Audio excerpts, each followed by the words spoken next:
Chapter 10, Faraday's Mirror, Midnight Visitor. Byron woke up sweating. He had the oddest sensation that he was being watched and felt sure he had been dreaming about it. His broken arm throbbed. "Ugh," he groaned, reaching his good hand out to the bedside table for his digital clock to make sure he could take more pain meds. The time read 12:13 a.m. He could hear AIM chimes from across the bathroom. Cole was still awake. "Good day to you, sir," a cheerful, high-pitched, British-accented voice called from the foot of his bed. Byron dropped his pills, spilled his water, and sat bolt upright. The empty glass rolled off the table and thumped onto the carpet. When his bleary eyes finally focused, Byron saw, bathed in the cyan light from the mirror emitted from the bathroom door, a small, stylish man sitting cross-legged on the foot of his bed. The man was a foot tall and chubby. About 40 years old, he had a clean-shaven face, wore a blue vest, brown pants, and a pointed red hat. His eyes twinkled, and a smile played on his lips. His miniature hands were folded in his lap. "You scared me," Byron said. "Do you come from in there?" he asked, gesturing at the bathroom and already knowing the answer. "Aye, indeed, certainly so," the man replied. "What are you?"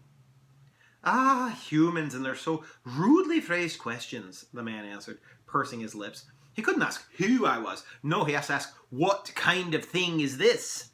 After sharply inhaling and breathing slowly out his nose, he continued, "Your kind had myriad names for my kind. I have been called fairy, brownie, elf, redcaps, gnome, and even leprechaun. Though," he now chuckled, "each name wrongly refers to a different phase in my astonishingly long physical development. Just now, however, I am inclined to prefer elf, as it is generally the term you people apply to benevolent and attractive members of my species. And as I am quite attractive," here he caressed his protruding belly, "and tend at least at this particular moment toward kindliness, seems more fitting to me."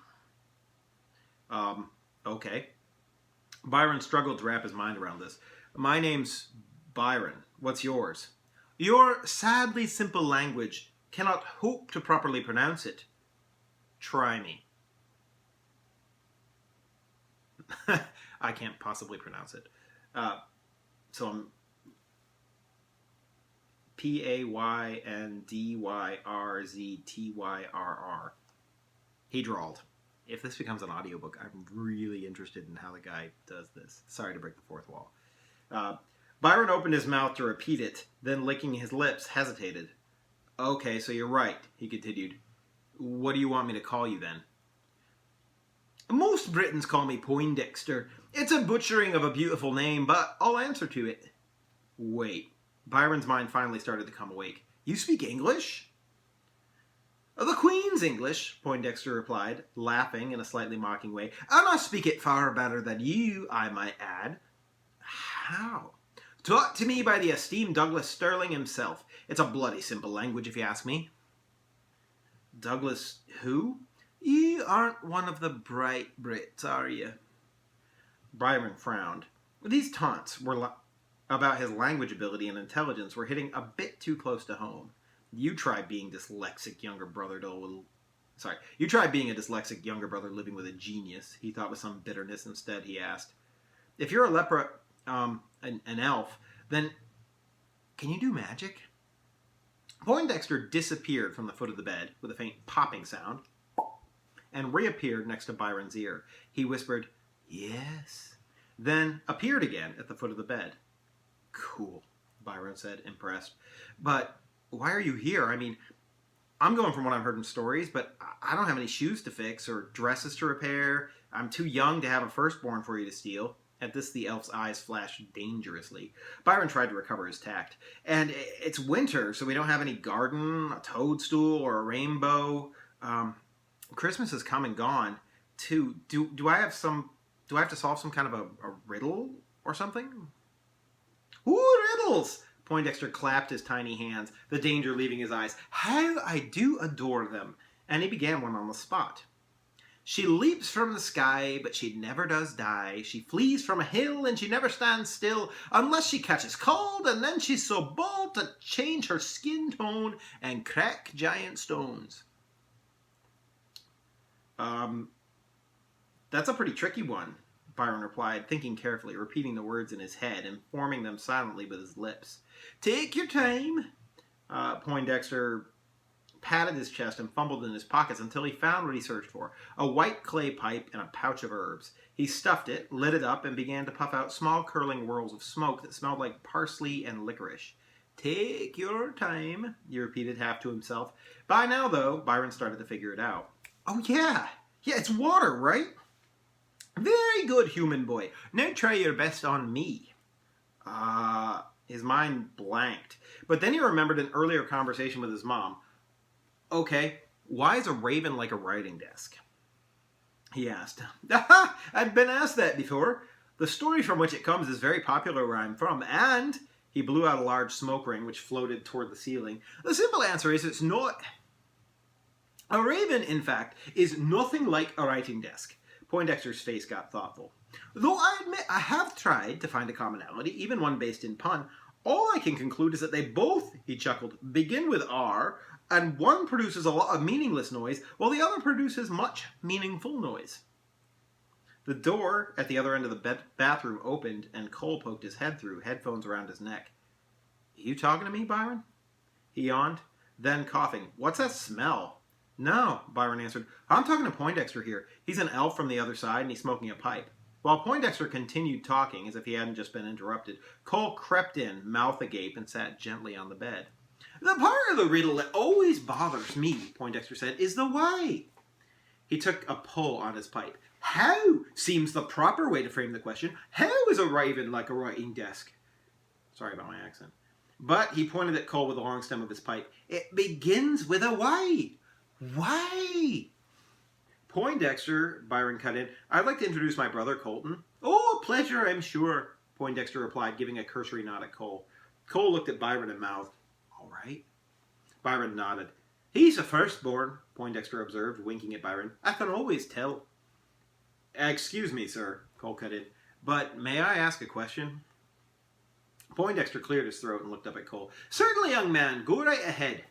You came through my mirror. Traveled through that glowing hole, yeah? From where? The stream, by the woods. I could see the light in it, and as I was being stalked by a dangerous bar guest, traveling to your world felt like an intelligent alternative to immediate fiery death. A bar guest? Cole asked. Oh, yes, large black dog. Strong, swift, crafty, very dangerous. Scary, too. They regularly eat elves. I believe ye British call them hellhounds. Both Byron and Cole turned to the bathroom, blue light still glowing out the door. Fear shone in their faces. They'd been so concerned with their plans to travel through that they hadn't fully considered the dangers present on the other side. Poindexter laughed again. Oh, you don't need to worry. Bar guests detest water, so the chances that it will willingly jump into your pool are slim. Very slim indeed. I imagine we're quite safe here. Even so, Byron cautioned, maybe we should shut off the mirror. And trap me here? Poindexter asked. I warn you, I shall not stand for that. I can make it hard, very hard on you, if you do. His expression and demeanor markedly chilled. Then, Cole began, glancing at Byron, perhaps you should go home before we disconnect the power. My dear boy, Poindexter replied coolly, I fully intend to do so, just as soon as I'm sure the bar guest has moved on. Just a quarter of an hour more, I'm sure. Cole sighed, and then changed the subject, edging slowly toward the bathroom door. What do you call your homeland? He asked. Home? Poindexter winked, mirthful again. Elves, my young man, though sometimes territorial, are not insufferable nationalists like you British. We're what you would call anarchists. We don't have a land to name, though you people certainly have your names for our world. Fairyland, Avalon, Wonderland are all in use. Some even call it Alfheim. I prefer Alfheim when I'm forced to make a choice. And are there a lot of other beings like you over there? Byron asked. Poindexter laughed. Like me? No, there's but one of me. A pity, to be sure. But you mean elves? Oh my, yes. Elves, gnomes, goblins, trolls, giants, dwarves, talking owls, fireworms, more types of beings than I have the patience to name. But lots of people too, just like you. Cole and Byron exchanged a look, but before either could speak, a sudden thumping and scraping came from the tub, and a deep growl sounded from the bathroom. Well, it's been pleasant to chat, Poindexter said in a worried voice, then vanished with a faint pop. Out from the bathroom door stalked a large dog in form like a Doberman. Big chest, lower and thinner haunches, narrow face, and erect ears. These sticking up like devil's horns. Its fur glistened, jet black. But where a Doberman would have been brown around the mouth, under the chest, and on the paws, this dog had blood-red fur. Smoke curled from its mouth through gaps in its black-barred teeth, and its eyes flashed red, tracking infrared-like lines across the thin smoke whirls left by Poindexter's pipe. Cole retreated to the bedside. Byron looked in terror at his brother. "Fudge Sunday," he whispered,